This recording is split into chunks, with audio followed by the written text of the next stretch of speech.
நம்ம ஹீரோயின் ஹாஸ்டலில் தங்கியிருந்து படிச்சுக்கிட்டு இருக்காங்க. நம்ம ஹீரோயின் வந்து ரொம்பவே போல்டான, ரொம்ப தைரியமான பொண்ணா இருக்கிறாங்கங்க. அப்போ ஒரு நாள், நாளைக்கு வந்து ஹீரோயினோட அப்பா, அம்மாவுக்கு வந்து நினைவு நாள். அதனால திதி கொடுக்கணும் அப்படின்னு சொல்லிட்டு ஃப்ரெண்ட்ஸ் கிட்டலாம் சொல்லிக்கிட்டு இருக்காங்க. அதுக்கு அவங்க ஃப்ரெண்ட்ஸும், "இந்த பார் கௌரி, இந்த சிட்டிலாம் இந்த மாதிரி ஃபெசிலிட்டிஸ்லாம் ரொம்ப கஷ்டம். நம்ம வந்து இங்கெல்லாம் அந்த மாதிரி திதி கொடுக்கறதுலாம் பார்க்க முடியாது. நீ வேணா அங்கே பக்கத்தில் இருக்கிற கிராமத்தில் போய் அதுக்கு பாரேன், அதுக்கு போய் விசாரிச்சு பாரு" அப்படின்னு சொல்லி சொல்கிறாங்க. ஆமாங்க, இங்கே நம்ம சீரியல் ஹீரோயினோட பேர் கௌரி. ஓகே, நெக்ஸ்ட்டு சரின்னு சொல்லிட்டு நம்ம கௌரியும் பக்கத்தில் இருக்க கிராமத்துக்கு போயிருக்காங்க. அங்கே போய் அங்கே இருக்க ஒரு கோயிலில் இதை பற்றி கேட்கலாம் அப்படின்னு பார்க்கும்போது அங்கே ஒரு சின்ன பையன் இருக்கான். அவன்கிட்ட கேட்குறா, "நான் இந்த மாதிரி எங்கள் அப்பா அம்மாவுக்கு திதி கொடுக்கணும். ஸோ இந்த கோயிலில் யார்கிட்ட கேட்கலாம்ப்பா?" அப்படின்னு சொல்லி அந்த பையன்கிட்ட கேட்கும்போது அதுக்கு அந்த பையனும், எங்கள் அண்ணா கிட்ட வேணால் கேட்கலாம்க்கா, அவருக்கு இதை பற்றிலாம் நல்லா தெரியும்" அப்படின்னு சொல்லலாம். உடனே நம்ம கௌரியும், "இப்போ உங்கள் அண்ணன் எங்கே இருப்பார்?" அப்படின்னு சொல்லி கேட்கா. உடனே அந்த சின்ன பையன், "அங்கே பார்த்தீங்களா, அங்கே ஒரு 11 ஜோடிக்கு கல்யாணம் நடக்க போகுது. அதை நடத்தி வைக்க போகிறதே எங்கள் அண்ணன் தான்" அப்படின்னு சொல்கிறான். உடனே கௌரியும், "ஓ, அப்போ உங்கள் அண்ணன் புரோகிதர்னு சொல்லு, அப்படிதானே?" அப்படிங்க. "ஐயோ இல்லைக்கா, எங்கள் அண்ணா வந்து புரோகிதர்லாம் இல்லை, அவர் வந்து ஒரு பிஸ்னஸ்மேன். அது மட்டும் இல்லாமல் சித்த வைத்தியத்தில் அவருக்கு தெரியாதுன்னு ஒன்றுமே இல்லை. அவர் வருஷா வருஷம் இலவசமாக 11 ஜோடிக்கு கல்யாணம் பண்ணி வைப்பார். அதான் இங்கே நடக்குது" அப்படின்னு சொல்கிறான். "ஓ சாரிப்பா, நான் கூட தெரியாமல் சொல்லிட்டேன். உங்கள் அண்ணன் பெரிய ஆள் தான் போலுக்க" அப்படிங்கிறான். ஐயோ அக்கா, அந்த பாருங்க, எங்கள் அண்ணாவே வராரு" அப்படின்னு சொல்லி சொல்கிறான். உடனே நம்ம ஹீரோவோட என்ட்ரிங்க. அவரும் அங்கே மேலதாளத்தோட அங்கே கல்யாணம் பண்ணி வைக்கிறதுக்காக அவரும் வராரு. உடனே நம்ம ஹீரோவை பார்த்த உடனே ஹீரோயினும் பார்த்துக்கிட்டே இருக்கா. பரவாயில்ல, நல்லா தான் இருக்கா அப்படின்னு சொல்லி பார்த்துக்கிட்டு இருக்கா. உடனே அடுத்து கோயிலுக்குள்ளே வந்து அவர் 11 ஜோடிக்கும் தாலி எடுத்து கொடுத்து கல்யாணமும் பண்ணி வைக்கிறார். கல்யாணம் முடிஞ்சதுக்கப்புறம் அவங்கக்கிட்ட எல்லாத்தையும் திருமண வாழ்க்கைனா என்ன அப்படிங்கிறத பற்றி பேச ஆரம்பிக்கிறார். அதாவது மனைவிங்கிறவ காரியேஷு தாசி, சயனேஷு மந்திரி, போஜேஷு மாதா, சயனேஷு ரம்பா அப்படின்னு சொல்லி இந்த மாதிரி தான் இருக்கணும் அப்படின்னு சொல்லி சொல்கிறான். அப்படின்னா காரியேஷு தாசினா, அதாவது பொண்ணுங்கிறவ கணவனுக்கோ கணவன் வீட்டை சேர்ந்தவங்களுக்கோ சேவை செய்யும்போது ஒரு தாசி மாதிரி நல்ல சேவை செய்யணும் அப்படின்ற. கரணேஷு மந்திரி அப்படின்னா கணவனுக்கு அறிவுரை சொல்கிறதுல மந்திரி மாதிரி இருக்கணும். போஜேஷு மாதா அப்படின்னா கணவனுக்கு அன்னம் கொடுக்கறதுல அம்மா மாதிரி இருக்கணும் அப்படிங்கிறான். அடுத்து சைனேஷு ரம்பா அப்படின்னா கணவனுடைய மற்றதுலலாம் அந்த மாதிரி இருக்கணும் அப்படின்னு சொல்லி முடிக்கிறான். உடனே இதெல்லாம் கேட்கும்போது நம்ம ஹீரோயினுக்கு கோபமாக வருது. இது என்னது இது, இந்த காலத்தில் இப்படிலாம் ஒருத்தன் இருக்கானே அப்படின்னு சொல்லி பார்க்குறா. உடனே அது மட்டும் இல்லாமல் பொண்ணுக்கு வந்து ஒரு ஆண் தான் எப்போதுமே பாதுகாப்பாக இருக்கான். பிறந்ததுலேருந்து அப்பா அண்ணன் அவங்க பாதுகாப்பாக இருப்பாங்க. திருமணத்துக்கு அப்புறம் கணவனோட பாதுகாப்பில் இருப்பா.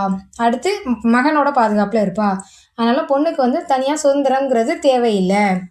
அதனால் ஒரு ஆண் தான் தகப்பனாகவும் அண்ணனாகவும் கணவனாகவும் மகனாகவும் இருக்க போகிறா. ஸோ ஆண் சொல்கிறத கேட்டு அந்த பொண்ணு நடந்தால் போதும் அப்படின்னு சொல்லி நம்ம ஹீரோ சொல்கிறான். இதெல்லாம் கேட்டானே கௌரிக்கு ரொம்பவே கோபம் வருது. சரி, உங்கள் அண்ணன் என்ன இப்படி இருக்கான், இப்படிலாம் இருந்தால் இந்த ஜென்மத்தில் உங்கள் அண்ணனுக்குலாம் கல்யாணமே ஆகாது. சரி போ, நான் வந்து என் விஷயத்துக்கு நான் வேறு யார்ட்டையா நான் கேட்டுக்கிட்டேன், திதி கொடுக்குறத பற்றி உங்கள் அண்ணன்கிட்ட நான் என்னத்தை கேட்க அப்படின்னு சொல்லிட்டு அவன் அங்கேருந்து கிளம்பிடுதான். உடனே அப்படியே அங்கே சீனை கட் பண்ணால் நம்ம ஹீரோயினோட பாட்டி வீட்டை தான் காமிக்காங்க. அங்கே வந்து அன்றைக்கி திதிங்கிறதுனால அங்கே பாட்டி வந்து அந்த ஹீரோயினோட சித்தி பசங்க 2 பேர் இருக்காங்க. அவங்க 2 பேரை வச்சு திதி கொடுத்துட்ருக்காங்க ஹீரோயினோட அப்பா அம்மாவுக்கு. அப்போ ஹீரோயினும் அதை ஓரமாக தூரம் நின்று பார்த்துக்கிட்டு இருக்கா. ஹீரோயின் தான் பக்கத்தில் போக முடியாது, ஏன்னா அந்த பாட்டிக்கு தான் ஹீரோயினை பிடிக்காதுல்ல, அதனால் தூரம் நின்று பார்த்துக்கிட்டு இருக்கா. இப்போ பார்த்துட்டு இருக்கும்போது திதியெல்லாம் கொடுத்து முடிச்சிருந்தாங்க. கொடுத்து முடிச்சதுக்கப்புறம் அந்த புரோகிதர் சொல்கிறாரு, "இந்தாங்கம்மா, இந்த 5 மாலையை வந்து இங்கே இருக்க 5 கன்னி பொண்ணுங்களுக்கு கழுத்தில் போட்டு விட்டு அவங்கள நீங்கள் ஆசீர்வாதம் பண்ணுங்கள். அப்படிலாம் பண்ணிங்கன்னா உங்களுக்கு வந்து உங்கள் குடும்பம் நல்லது, உங்கள் குடும்பத்துக்கு எல்லாமே நல்லதாகவே நடக்கும்" அப்படின்னு சொல்லி சொல்கிறாரு. உடனே பாட்டிமாவும் ஒவ்வொரு பொண்ணுக்காக கழுத்தில் இந்த மாலையை போட்டு ஆசீர்வாதம் பண்ணுறாங்க. அப்போ நம்ம ஹீரோயினும் அங்கே வந்து அந்த 5ஆவது பொண்ணாக நிற்கிறா. அப்போது தலையில் முக்காடு போட்டு நிற்கிறனால நம்ம பாட்டி வந்து பார்க்கல. அண்ணனுங்க வந்து பார்த்துட்டானுங்க.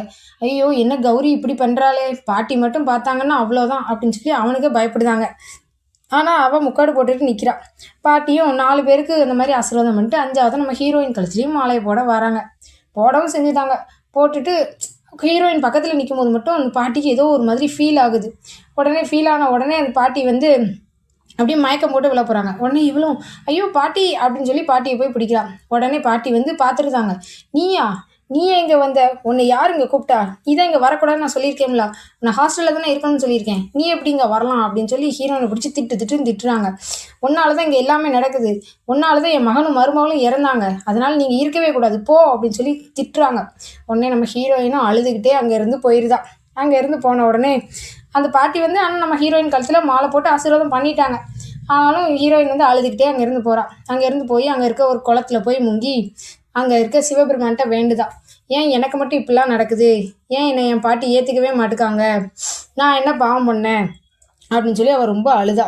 எனக்கும் என் பாட்டி கூட பாசமாக இருக்கணும்னு ரொம்ப ஆசையாக இருக்குது, அவங்க கையால் சாப்பிடணும், அவங்க ஊட்டி விட்டு நான் சாப்பிடணும், அவங்க மடியில் படுத்து தூங்கணும், இந்த மாதிரிலாம் எனக்கும் ஆசையாக இருக்குது, இதெல்லாம் எப்போ நடக்கும், நீ தான் இதெல்லாம் நடத்தி வைக்கணும் அப்படின்னு சொல்லி ரொம்பவே அழுறா.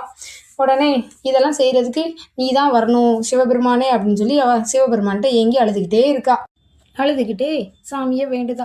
நீ தான் வந்து என்னையும் என் பாட்டியும் சேர்த்து வைக்கணும், நீ தான் எனக்கு உதவி பண்ணணும் அப்படின்னு சொல்லி அழுறா. அப்போ அவள் கழுத்தில் போட்டிருக்கிற மாலை தண்ணியில் அப்படியே மிதந்து போகுது.